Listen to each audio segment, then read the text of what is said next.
Now we are. So we're picking up on task number 2, and we have a question for that, which is what are the barriers to moving to 100% renewable energy standard for all electric utilities by 2030? And I think at our very first meeting, we talked about how this has been a discussion that's been in play for, I think, maybe 5 years. So certainly there's a lot of interest in it. And we have a working group because we haven't answered that question yet. With that, we thought it would be helpful to just, besides the fact that there have been legislative conversations, it's also been visited in more formal ways by folks other than legislators, and Alexandra could also join us. We'll touch base and refresh everyone's memory on those conversations as well.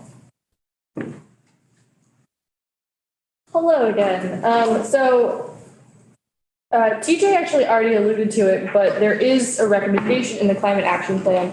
I did send a very brief PowerPoint presentation. So yes, in the climate action plan, there is a recommendation, electricity pathways for mitigation, pathway 1, further decrease greenhouse gas emissions from electric sector purchases. And the number 1 strategy is a 100% carbon-free or renewable electricity standard.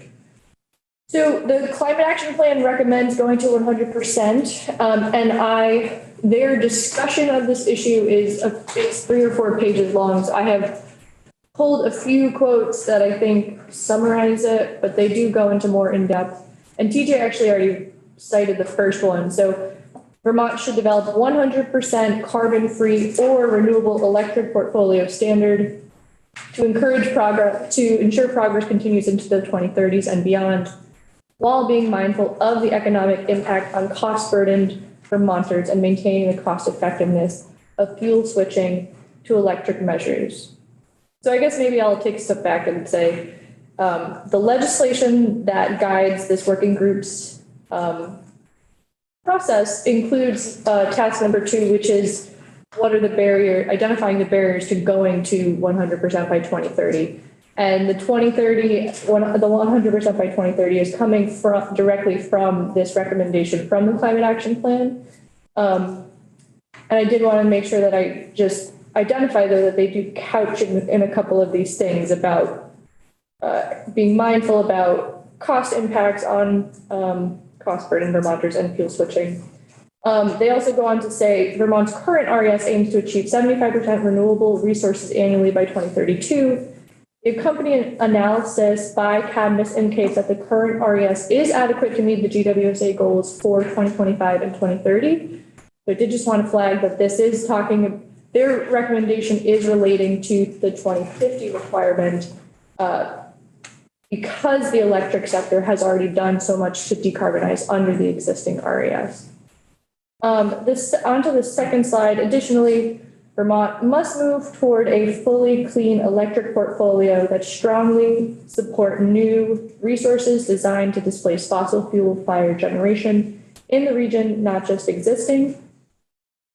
And then finally, regardless of the eventual design, a legislative requirement that Vermont's utilities have power supply portfolios that are 100% carbon free by 2030 will reduce electric sector emissions and enable deeper carbon reductions associated with electrification in the transportation and thermal sectors. So there's a footnote on that I'm going to read, but I just want to point out that I think that the climate action plan hits on a lot of the issues that this committee discussed earlier in their earlier discussion about task number 1. But so the footnote on that is that moving to 100% clean electricity portfolio by 2030 would align with the GWSA 2030 timeframe, but under the existing inventory, a later date such as 2032, which is the current date in statute, would allow Vermont to meet its overall emissions reduction goals. So you are going to be reviewing a few different aspects of each of these things, one of which is the date. Obviously, the 2030 does seem to be their primary goal, but based on how much reduction there's already been in the electric sector, it could be 2032. So I do have one last slide, which is the definition. So I didn't read the climate action plan cover to cover. I apologize, but it is of note to me that they identify 100% renewable or carbon free, but I did not find in there how they are defining carbon free. So they're clearly raising that distinction, and I think TJ sort of alluded to it. Carbon free is not what is currently used under the RES. It's the definition of renewable. And so I think what they're alluding to is that generally carbon-free energy is energy generation that produces no carbon emissions, and that usually includes nuclear power and hydro, but it may or may not actually include the use of biomass. So those are the issues that I think you're going to be looking at, but that is from the climate plan recommendation. Any questions from Mr. Caffey? Thank you. Brian? Yeah, so I'm curious, on the last slide that was up there, it talked about energy generation. A lot of the requirements are driven by the load side. The amount of energy produced is very different than the amount of energy in demand. So how are we going to be judged? Because that's one of the biggest questions that I'm trying to answer, is to try to say, because I can build a portfolio right now, and, for example, I'll use Hyde Park for the moment. We have a 3 megawatt peak. We have 1.5 megawatts of either our own solar and net metering solar as a part of that. So relatively right now, I can produce 50% of my peak. When I actually take a look at the ability of our generation, we don't come anywhere near 50% of our requirements. So I'm trying to make sure that I understand what is exactly the expectation. Is it energy production? Is it energy of our customers' demand? I'm trying to figure out what's going to be the applicable basis for which we're going to be judged by. I can't answer that question, and I'm not making any recommendation. Yeah. So I was just merely highlighting that I think the climate action plan is making a pretty direct recommendation, but they do leave some questions open. And they didn't clearly define some of that, but that is something that you could discuss here. So those are my indications of, based upon my earlier statements that I offered up. Here are some a little bit greater detail into some of the specific barriers that I see that this whole study raises. Yep. Thank you. So barrier, we made a little bit of a shift from discussion based to polling in the interest of time and to stay true to our announced agenda. So the same poll that you used earlier today, those of you online will find it in your chat history, I believe. And if not, Zorsha, it might be really helpful to email it to people, the working group members. I am wondering that folks of you online, do you have, all right, just raise your hand if you don't see that link in your chat history. It looks like you're all set then. Those of you in the room are going to be using those brightly colored index cards in the QR code or going directly to the poll.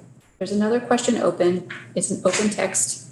I'll share the results on the screen. Again, it's updates in real time, it's aggregate, and it's anonymous. It's not attached to your email or to your phone number. So if it's important for us to know where that comment is coming from, please add some kind of identifying info there. This is a first pass at inviting you to identify what are the barriers to moving to a 100% renewable energy standard for all electrical utilities by 2030 as you see them. You may submit more than one answer. Go ahead, Heather, do you have a question? Yeah, I'm sorry, you said this was a link sent in the chat? Yes. I didn't get that. All right, it would have been at the very early part of the meeting. It's the same. Oh, okay, gotcha. Yep, Okay. Same link that we used earlier today. Okay, thanks. I just added a question to the poll so that we could try to get some of the intelligence in your brains, given that we only have a couple of minutes to work with. content. Heather, does that mean you're able to access the poll now? Yes, thank you. Jen, I'm sorry, I do not see the link. I think it's because I had to sign off and sign Yeah. back in. I'll send it to you.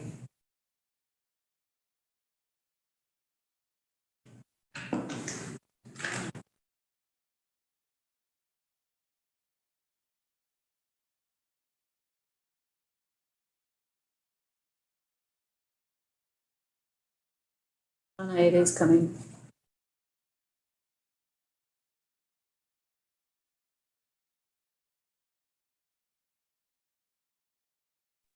Thank you.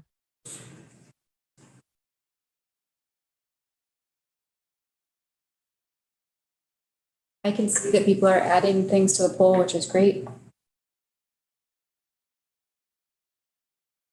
I do want to hold a couple minutes of quiet just for you to organize your thoughts and get your responses in there.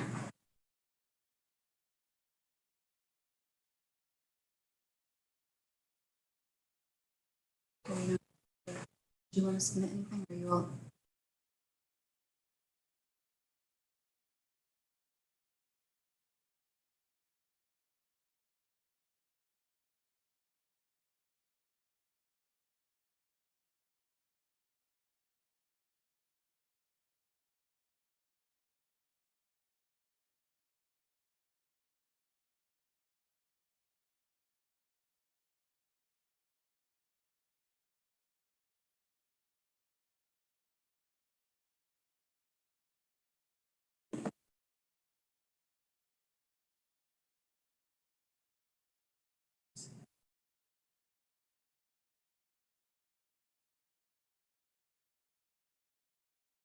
I'm sharing responses as they come in on the screen. This is not your only chance to review them. You'll get this same report in a document that you can look at after this meeting.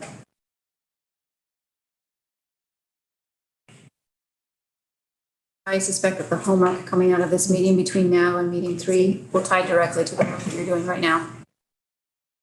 So this is really, that's okay. The intent, the intent is really to get a download of some of the things that are top of mind so that we can organize them in a way that you can address them.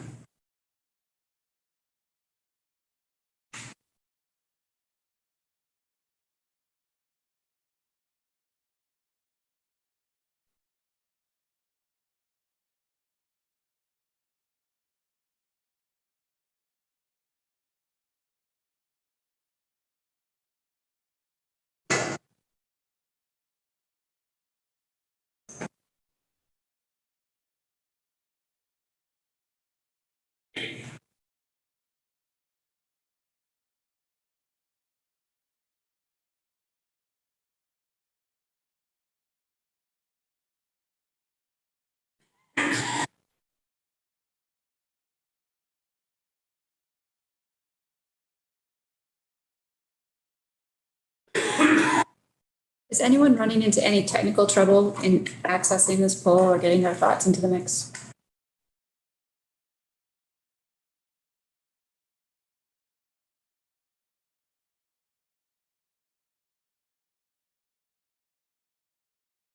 Oh.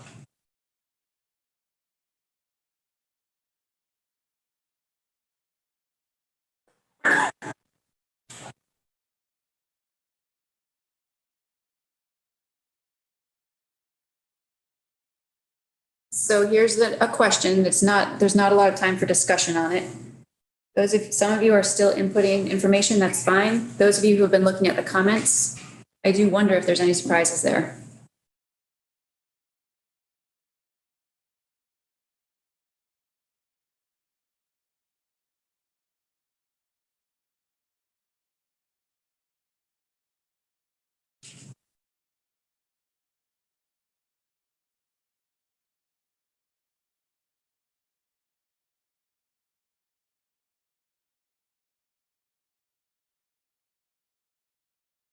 If there's a phrase showing up that you need some clarification around, it's fine to ask about it too.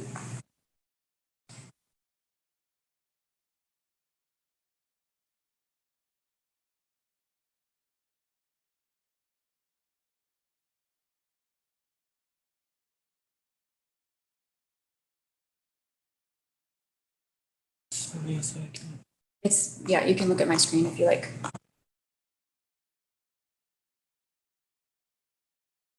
I think one of the difficulties around our time constraints is that you just barely start to identify the topics you want to talk about before we move on to other agenda items. Walking into this meeting, I know there was awareness on the planning team that we were about to open it up to a lot of topics without very much time to start dialing in on the specifics. That's a tension that I think your co-chairs will speak to as we figure out next steps. But it's an anticipated phase that you generate a lot of topics before you can start to really work on the specifics. It's an awkward phase because you have 2 weeks to go before your next meeting.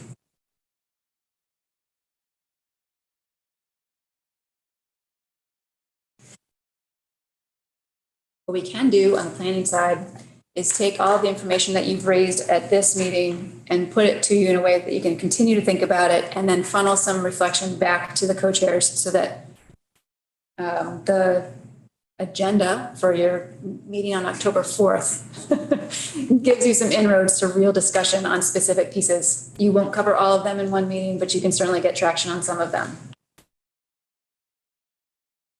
Co-chairs, we have 5 minutes before we move to public comment. Is there anything that you want to raise on this topic or reflections? Follow up on what you were saying. We were talking a little bit during break that we're flying at 40,000 feet on a lot of this stuff, which is not unusual when you get started on a big topic with a large group of people. And that I'm guessing that many of us would like to start to get down to a lower altitude and start discerning things in more detail so that ultimately we can start to look at choices and define choices and evaluate choices, things like that, or recommendations. So this is asking people to sort of hang in there while we keep on asking big questions, and then in future meetings that we're very conscious of the need and desire to get down into the weeds a little more in a productive way to start discerning things. Asking people.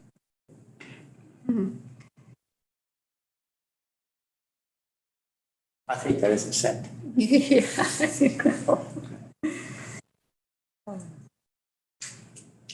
Probably start. Yeah. Okay. All right. So, thank you, everyone. We're up to public comment period. We have 4 folks on. I have names. I'll read out names.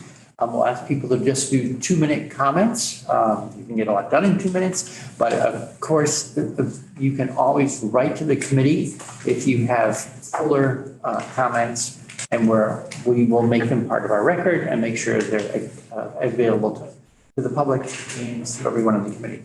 So with that, let's jump right in. Cheryl Brinkman, joining us for Jen. You can always write to the committee if you have fuller comments, and we're. Turn off her.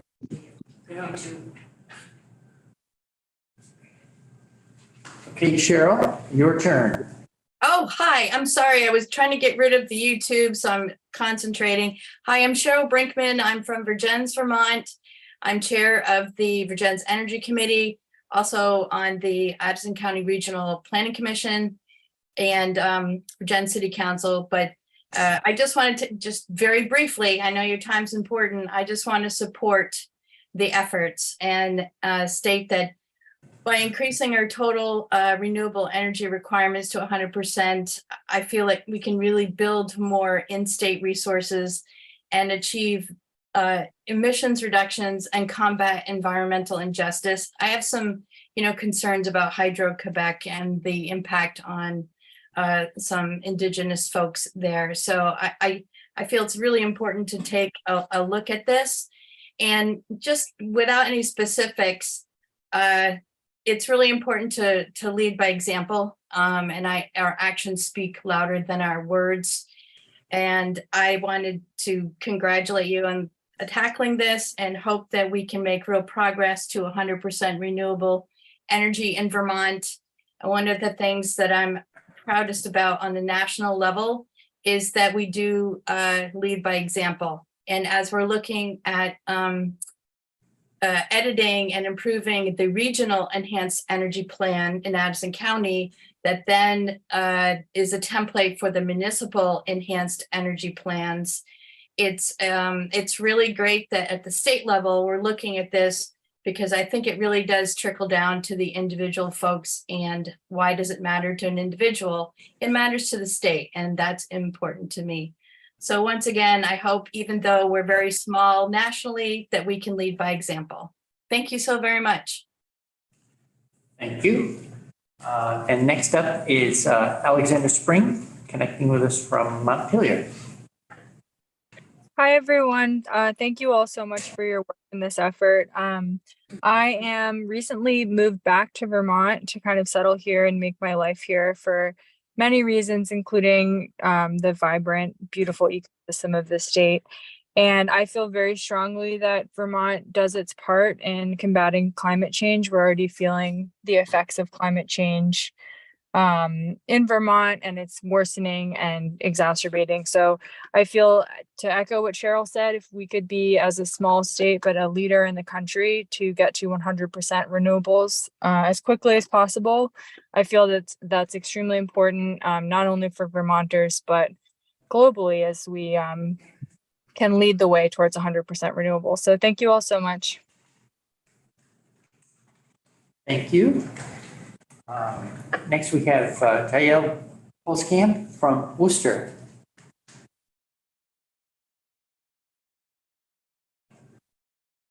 Hi, everyone. Good morning. Thanks for having me speak.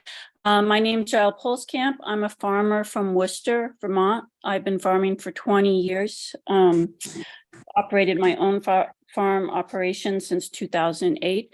And this was the most challenging year I've ever experienced farming. And I'm afraid it's just going to get worse. I lost my entire crop.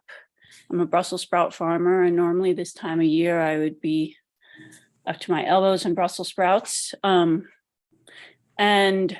so I'm really urging you all to do everything you can, that we really need to update our RES, or renewable energy standards. We need to do everything we can to reduce our greenhouse gases in Vermont and electrify as much as we can. As a farmer, I rely on a tractor, but there's so many other places where we can have renewable energy and electrify our uses. And so I'm really encouraging you all to do everything you can. Because if we're going to protect our farmers and our working landscapes, we need to combat climate change. And we need to do it as soon as possible. Thank you. Thank you. Next is Patrick Flood, calling in from, connecting from Woodbury.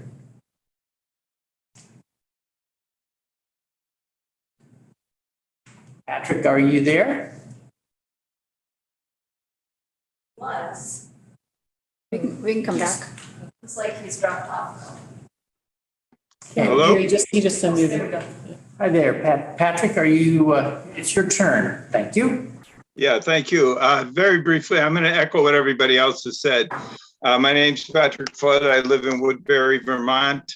Been associated with a group called Third Act Vermont, comprised of older people concerned about climate change. And I just want to say quickly, hey, thanks for taking this on. It's incredibly important work. I'm glad you're getting started on it early. I believe very strongly we're in nothing less than a climate crisis. Every day counts at this point. We have to do everything we can as quickly as we can do it. And the current renewable energy standard is totally inadequate to the challenge. So I'm completely in favor of 100% renewables and doing everything we can to get there as quickly as possible. And I hope that the legislature will be able to overcome the vested interests that are going to try to maintain too much of the status quo. We need a radical change, and we need it immediately. Thank you very much. Thank you. unless someone is connected in the last 2 minutes I'm unaware of. Okay, so we, that completes our public comment period. Is there anyone in the room or no? Oh, thank you for that reminder. Anyone here physically present who wanted to offer comment today? Back to you. Okay, thank you all. We are at next steps.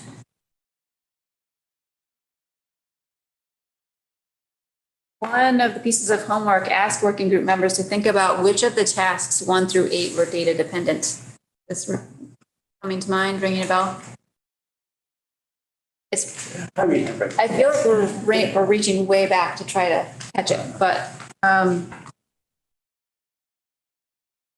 I imagine that each of you has different rubrics and scoring mechanisms that you use when you're weighing the pros and cons and the different tensions in your line of work, no matter where you're positioned. So I think this question goes to other bits of data or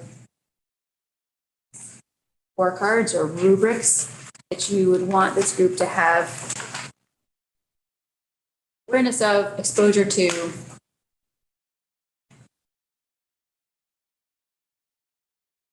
Am I asking a question that is just so abstract that you're, or is it? Yes, I am. Okay, let me give you a little history then. William, it looks like you've got a comment though. You can do your history first. Fine.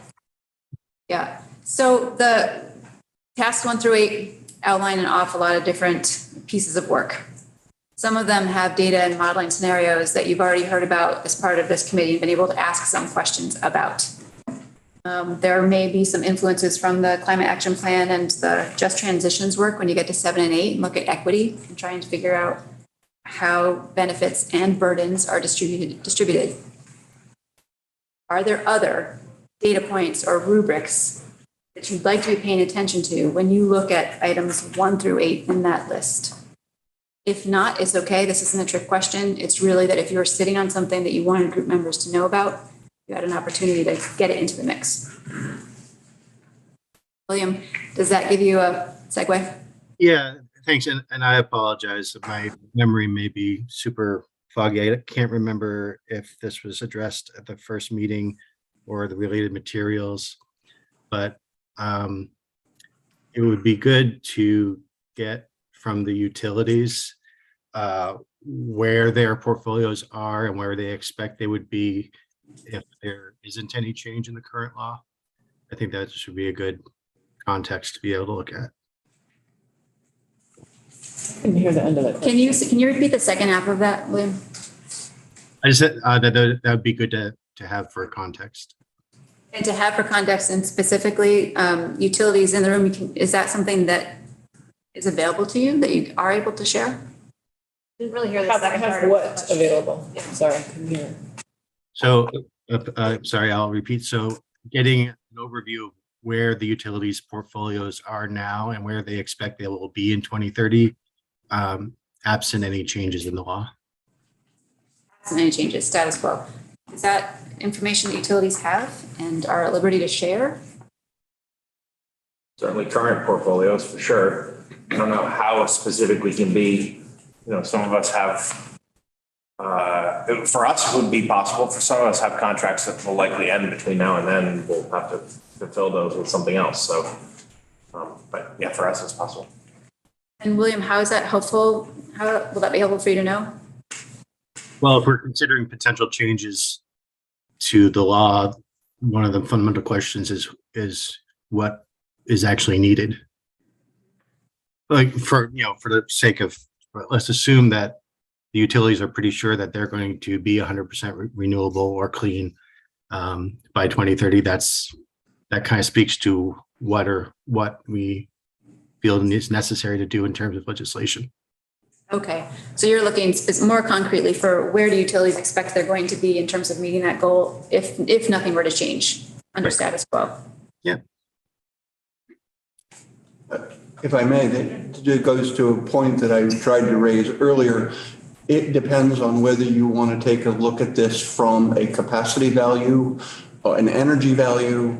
Is it energy generation? Is it energy load? You know, I've got data that I can put together, but I just want to make sure that I put it together in the value of which it would be considered. And that I'm still missing that element of understanding. And certainly we've got projection that goes out to 2035, 2040, you know, as far as as Louis indicated, existing entitlements. You know, so I think, you know, yeah, can it be done? Yes, but I want to make sure the context of how the information is to be presented. So is there someone in the room that can answer Brian's question? Because I am not as familiar with this as I think some of you are, but like, if I understand it correctly, even under the current renewable energy standard, are you asking the question, how is the accounting done? Is it based on generation or demand load? Like, that's just, it seems like a basic question. Right now, as far as being able to satisfy the requirements, I think I am able to do that. I can put together percentages today. I just don't know if, based upon what I've read in the bill, it seems like there may be changes to that definition of what's expected, especially if we're talking about 100% energy in every hour versus over time. And so trying to make sure as to how I model that from a progression or an ability to serve, it can have very different answers. I think to Bill Driscoll's question, I think it would be helpful to know how we're doing just now, how each utility is doing. What's your portfolio look like now? And then as to propose changes, we don't know yet. I mean, that's what we're here for. So I guess, but I'm curious though, you bring up the question, to me, is it done now based on use? How much electricity a utility uses? Right now it's based on annual sales. Yeah. Okay, so it's not on an hour by hour or month by month basis. It's total and annual, and it's entirely based on sales to consumers. There's different ways to measure all of those things, but that's the way that we measure it. Right, annual sales. Thank you. And to my knowledge, no one's proposed moving away from an annual accounting. Correct, I haven't seen that yet. But that was Brian's question, was sort of, is there pieces in there? Heather? Yeah, thank you. So I am a power analyst at VEPSA, and I think that as a power analyst, I'm a little bit unclear about what William is actually asking for, because when I hear what our portfolio is, to me that means energy, not RECs. But regardless, we do have, every utility should have their pre-REC sale and post-REC sale renewability and fuel types posted on their website as part of the res. So yeah, I guess I would just want some additional clarity on, William, what you're actually asking for, because I'm kind of thinking along two different lines.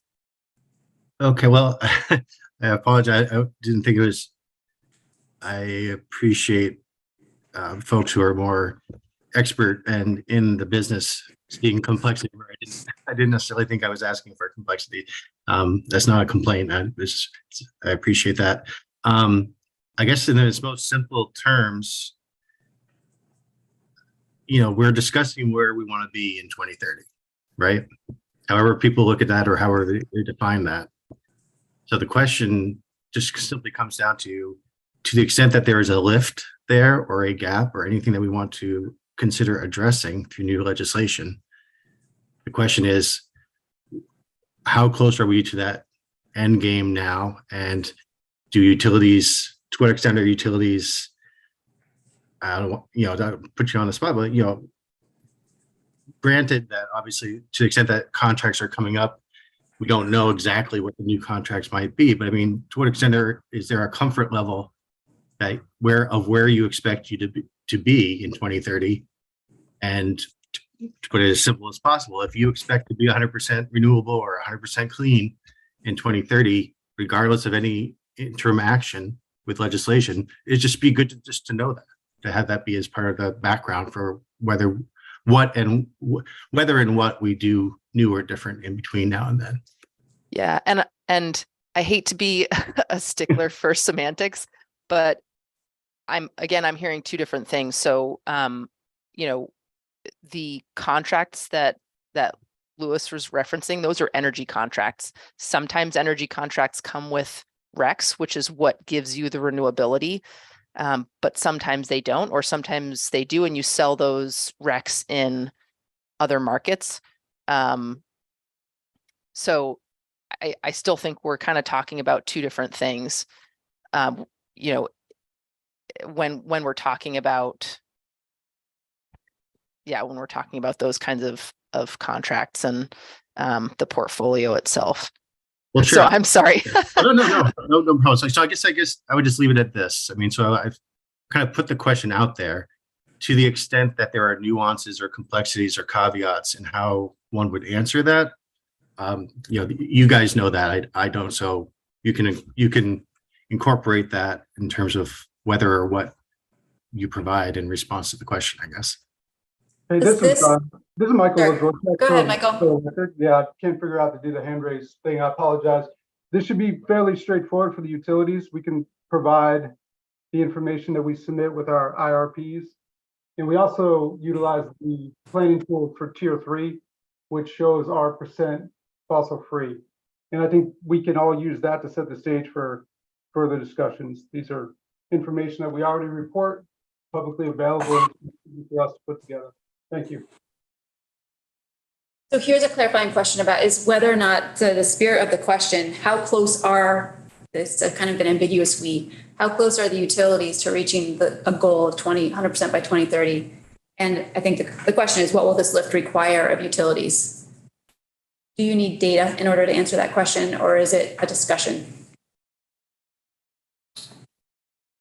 And the reason I'm asking that is because I know data is informing all these answers. I just don't know how many data points you want to review. And I want to be very careful about what people are preparing for this group and how they're actually going to use it.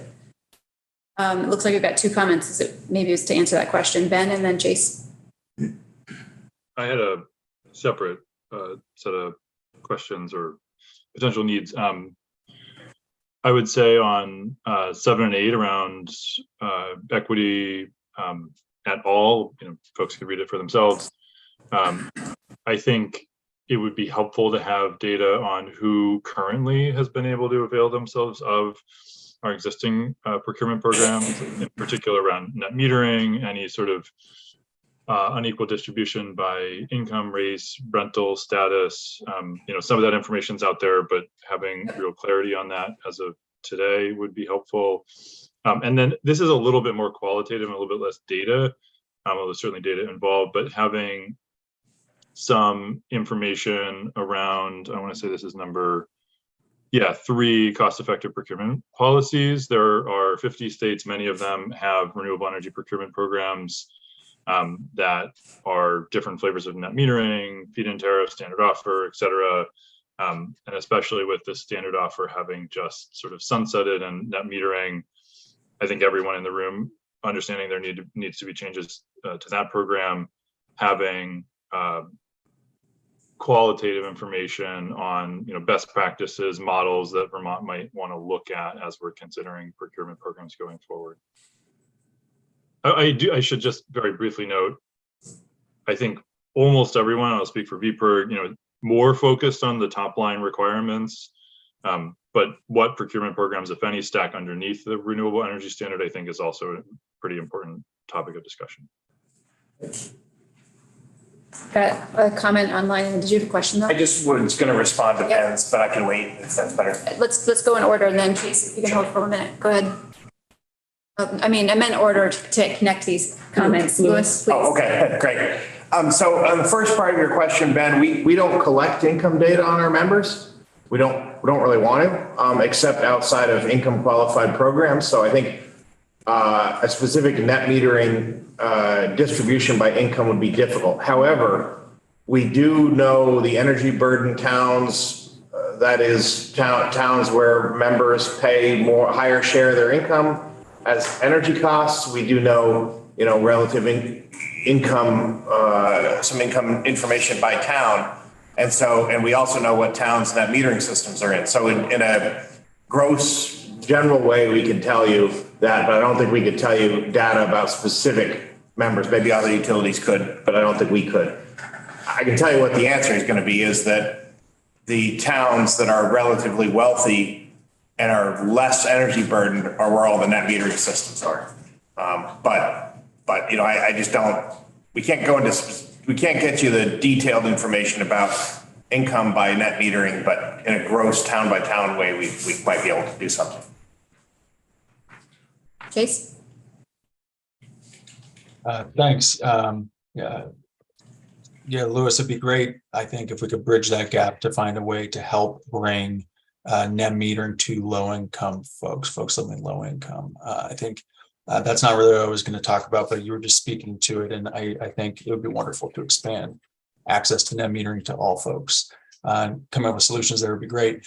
I was actually hoping to back up to, I think, add what based on what I understood willing to be asking about, add a request that if utilities are going to be providing data on the current contracts they have and where they project those contracts to be in 2030, such that they would be forecasting what they anticipate their portfolios to be in 2030, if they could please just provide enough data so that we can review that sort of completely. So if they could please include, for example, pre-rec and post-rec, and if y'all could please also provide, to the extent you have contracts with specific electricity generation facilities, how old those facilities are, so that we can compare, is this projected portfolio that I think I understood William to be asking about, is it being supplied with long-time existing energy sources, or is it being supplied with new energy sources? Since at the end of the day, as I said at the very beginning when discussing a top-line concern, if we're just sort of rearranging where we're getting electricity from one existing source to another, if in 2030 we're still just using all existing energy sources, we've just rearranged the chairs on the deck of the Titanic. We haven't actually done anything to reduce carbon pollution. So if you could just provide enough data so that we could assess what exactly is being included in your portfolio projections for 2030, that would be great. Thank you. So here's a pause, and because I do want to label that as a request of other working group members that they may or may not have the capacity. I don't know what the capacity is to respond, but utilities, I think you're being asked for a snapshot about how close you are to the goal and what the lift requires of utilities. You're also being asked for some specific information. You understand the request, and is it something that you can actually provide? So this is Michael from Stowe again. I don't have the ability to provide any information that I don't already provide to the PUC and DPS through my regulatory filings. And I think a lot of this could be dealt with through what we already provide. And I apologize, beyond that, I simply do not have the staffing capacity or time to provide any further analysis at this time. Fair enough. Other utilities? I've got mine right here. I'm looking at it right now for what you're talking about. As far as the standard is, how it's being applied today. My situation is that I have a gap starting in 2026 going out to 2030. Depending on how this policy gets set, will determine how I fill that gap. Okay, because right now I've got about 50% of my position covered. Okay, so if I have a 100% obligation by 2030, that's going to drive a lot of the procurement decisions that I've got to make. Okay. Other utilities want to chime in? So I would say as a new utility, we have no contracts beyond 2026. We've got our first new solar in development, so it is of interest to us to understand what's the availability of resources out into 2030 as well. What is the availability to procure outside of that? So it's an interest to understand it. I think the request is how much information is currently available. Correct. And the capacity to provide it. Correct. And that is, you're not And I think there's a lot of that we can get, but I think that's of interest to everyone, is to understand how they fill the gaps. That if there's a change in the requirements, what's the distance to close that gap?